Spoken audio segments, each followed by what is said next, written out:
repairing.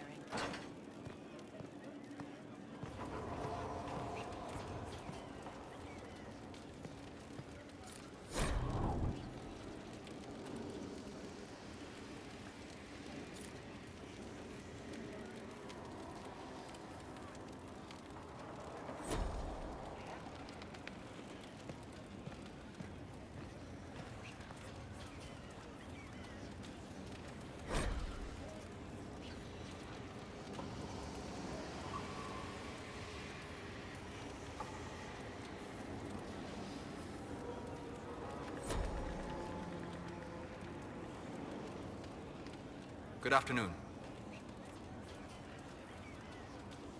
I'm interested in what you told me of yourself in your studies. If you have time, I'd like to hear more. You continue to surprise me. All right, let us talk. Preferably somewhere more interesting than this.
Why here?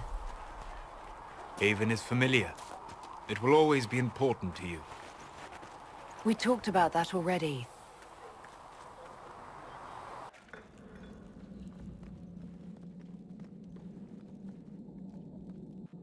I sat beside you while you slept, studying the anchor.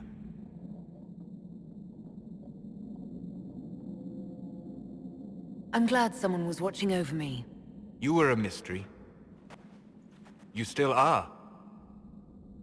I ran every test I could imagine. Searched the Fade, yet found nothing. Cassandra suspected duplicity. She threatened to have me executed as an apostate if I didn't produce results. I would never have agreed to that. You were in no position to argue. You were never going to wake up? How could you? A mortal sent physically through the Fade. I was frustrated, frightened. The spirits I might have consulted had been driven away by the breach. Although I wished to help, I had no faith in Cassandra, or she in me. I was ready to flee. But you stayed. I did. I told myself, one more attempt to seal the rifts. I tried and failed. No ordinary magic would affect them. I watched the rifts expand and grow, resigned myself to flee, and then...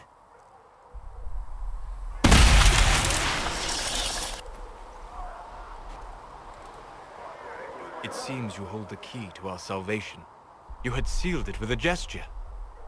And right then, I felt the whole world change. It was that impressive to see me awake. You had walked in the Fade. I have explored the Fade more than anyone alive. But even I can only visit in dreams. But you might have been able to visit me here while awake. What do you mean? Where do you think we were? This isn't real. That's a matter of debate. Probably best discussed after you wake up.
sleep well. I've never done anything like that before. Do you regularly talk to people in dreams? No.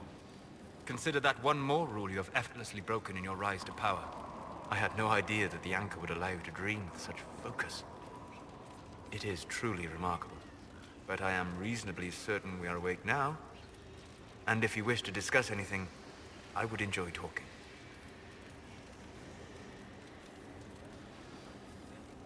I need to know more about Corypheus. We spoke of this on our travels to Skyhawk. What more can I tell you? Cassandra and Varric seem more familiar with their adversary. You've given me good counsel before. I could use some now. My apologies, Inquisitor. My poor manners shame me. I claim no secret wisdom, but I will guess as best I can.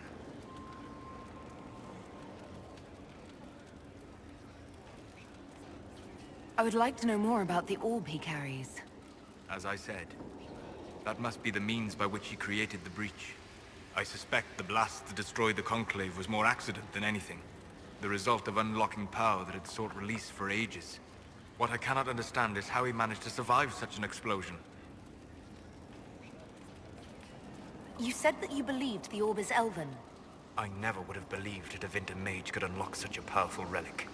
It clearly enhances his abilities, giving him access to power he should never have known. Like the power to control the Archdemon. Indirectly, one assumes. Nothing in any law connects my people to the old god dragons who became archdemons.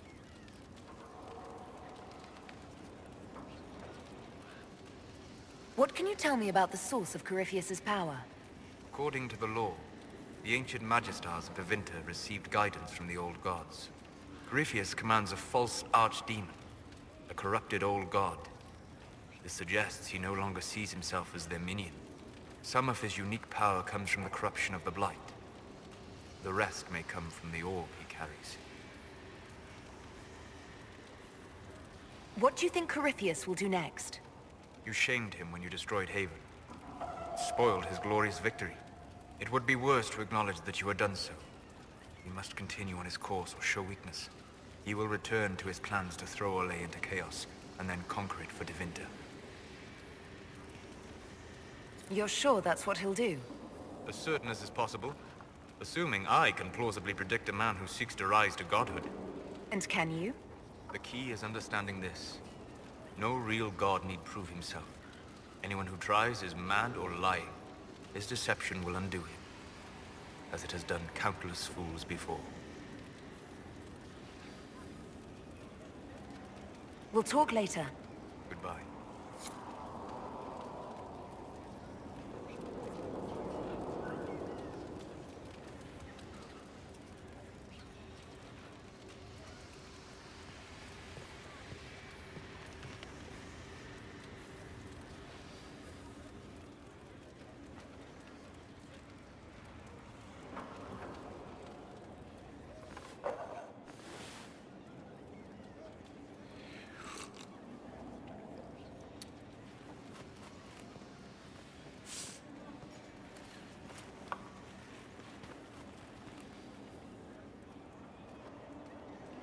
Something wrong with your tea? It is tea. I detest this stuff. But this morning, I need to shake the dreams from my mind. I may also need a favor. You just have to ask. One of my oldest friends has been captured by mages, forced into slavery. I heard the cry for help as I slept.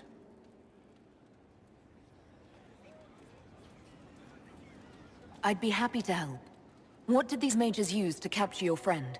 Blood magic? A summoning circle, I would imagine. I'm sorry? My friend is a spirit of wisdom. Unlike the spirits clamoring to enter our world through the rifts, it was dwelling quite happily in the Fade. It was summoned against its will, and wants my help to gain its freedom and return to the Fade.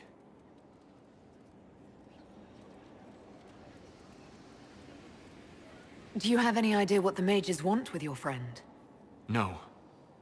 It knows a great deal of lore and history, but a mage could learn that simply by speaking to it in the Fade. It is possible that they seek information it does not wish to give, and intend to torture it. I thought spirits wanted to find their way into this world. Some do, certainly. Just as many Orlesian peasants wish they could journey to exotic Ravane. But not everyone wants to go to Ravane. My friend is an explorer, seeking lost wisdom and reflecting it. It would happily discuss philosophy with you, but it had no wish to come here physically. All right, let's go get your friend. Thank you. I got a sense of my friend's location before I awoke. I'll mark it on our map.